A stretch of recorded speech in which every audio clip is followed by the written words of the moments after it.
করতে হবে না, তোমার জন্য আমি সুপারিশ করব।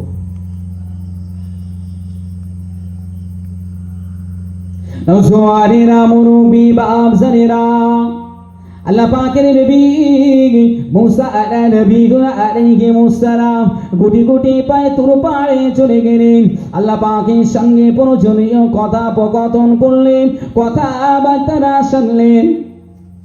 সর্বশেষ আল্লাহ পাকের নবী মুসা আলাইহিস সালাম বলতে লাগেন, ও রব্বুল আলামিন, আল্লাহ পাক, ইবলিস শয়তানের সঙ্গে আমার কথা হয়েছে, ইবলিস শয়তানের সঙ্গে আমার সাক্ষাৎ হয়েছে।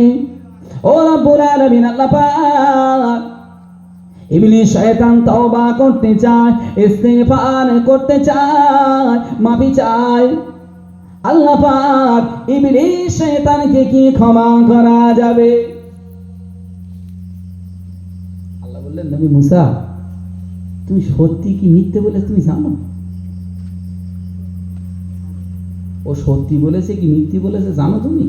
তাহলে সেটা কি করে বলবো? আমার কাছে বলেছে আপনার কাছে বলতে, সুপারিশ করতে, আমি এসে আপনার কাছে বলছি। রব্বুল আলামিন, আল্লাহ পাক, আমি এটাকে ভালো মনে করি। কেননা এই পৃথিবীর জমিনে যত খুন হয়, চুরি হয়, ডাকাতি হয়, জিনা হয়, ব্যভিচার হয়, যত খারাপ কাজ হয়, সমস্ত কাজে তো ইবলিস শয়তানের মদত থাকে। ও রব্বুল আলামিন, আল্লাহ পাক, ইবলিস শয়তান যদি ভালো হয়ে যায়, ফেরাউনের মতো মানুষ পৃথিবীতে থাকবে না, নমরুদের মানুষ পৃথিবীতে আসবে না, সাদ্দাতের মতো মানুষ তো পৃথিবীর জমিনে থাকবে না। ও রব্বুল আলামিন, আল্লাহ পাক, তাহলে ইবলিস যদি ক্ষমা চায়, ইবলিস যদি তওবা করে, ক্ষতিটা কোথায়? আল্লাহ বললেন, ক্ষতি নেই। তুমি যখন এত করে বলো, তাহলে তোমার একটা কথা বলি।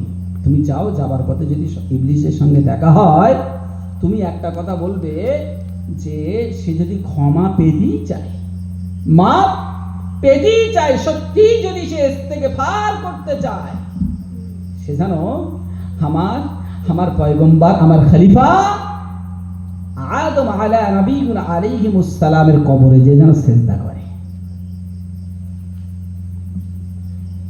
আদম নবীর কবরে গিয়ে যদি ইবলিস সিজদা করে, সব মাপ হবে, ইস্তেগফার লাগবে না, শুধু সিজদাটা করবে। রসওয়ালিনা ও আল্লাহ পাকের বান্দারা, ও আল্লাহ পাকের বান্দিরা, আল্লাহ পাকের নবী মুসা আলাইহিস সালাম সংবাদটা নিয়ে চলে আসলেন। গুটি গুটি পায়ে হাঁটতে শুরু করেছে।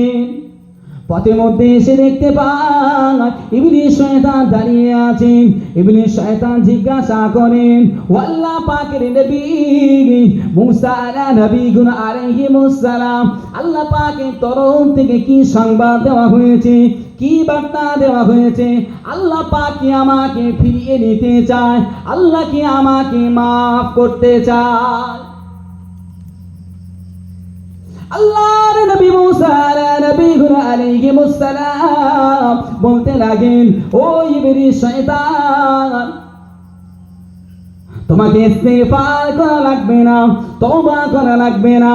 আমার আল্লাহ পাক জানিয়ে দিয়েছেন, তুমি যদি একবার পৃথিবীর সর্বপ্রথম মানব, সর্বপ্রথম নবী আদম আলাইহিস সালামের কবরে যে যদি একটা সিজদা দাও, একটা সিজদা করো, আল্লাহ পাক তোমার ভুলটাকে ক্ষমা করে দেবে। সিজদার কথা শুনে তীরে বেগুনে জ্বলে উঠেছ, পুরো আগুনে ফুলকির মতো বড়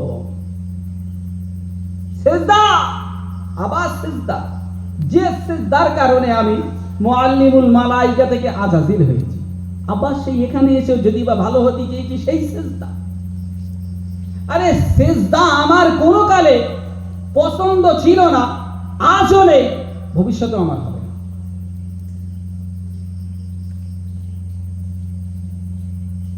ইবলিস শয়তান সিজদাকে ঘৃণা করে, একটা সামান্য সিজদা যদি সেদিন করত, ওর ওই জায়গা থেকে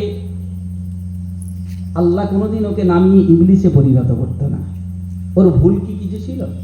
একটাই তো ভুল, অহংকার, তাকাব্বুর, আমি উপরে থাকবো, আমি আগুন, আদম নবী মাটি, ও নিচেই থাকবে, আমি কেন সিজদা করবো? এই তো, এটাই তো ভুল ছিল। আল্লাহ পাক তাকে নামিয়ে দিলেন, যাও চলে যাও। আবার এত বছর পরে, এত যুগ কেটে যাওয়ার পরে যখন আবার চেয়েছেন ভালো হব, আল্লাহ আবার বললেন যাও সেই সিজদাটা করে তোমার প্রায়শ্চিত্ত করো। আবার রেগে গেলেন, আবার সিজদা হবে না। ওই জন্যে দেখবে নামাজের সব থেকে বেশি গাফিলতি হয়। দুনিয়াতে আমরা যত যাই কাজ করব আমাদের কষ্ট হবে না, মাঠে সারা দিন জম দেবে। এই এখন রোদ পড়ছে, গরম পড়ছে তো নাকি, প্রচন্ড গরম, এক জায়গায় দাঁড়িয়ে থাকা যায় না, জামা গেঞ্জি গায়ে রাখা যায় না। তারপরেও জমিতে চাষ লাগাবো, জমিতে ধান কাটবো, জমিতে নাঙল লাগাবো, নাকি সমস্ত কাজ করব, কিন্তু কষ্ট হবে না। কিন্তু যত কষ্ট হবে, মাঠ থেকে ঘুরে বাড়ি আসবেন, জোহরের সময় হবে,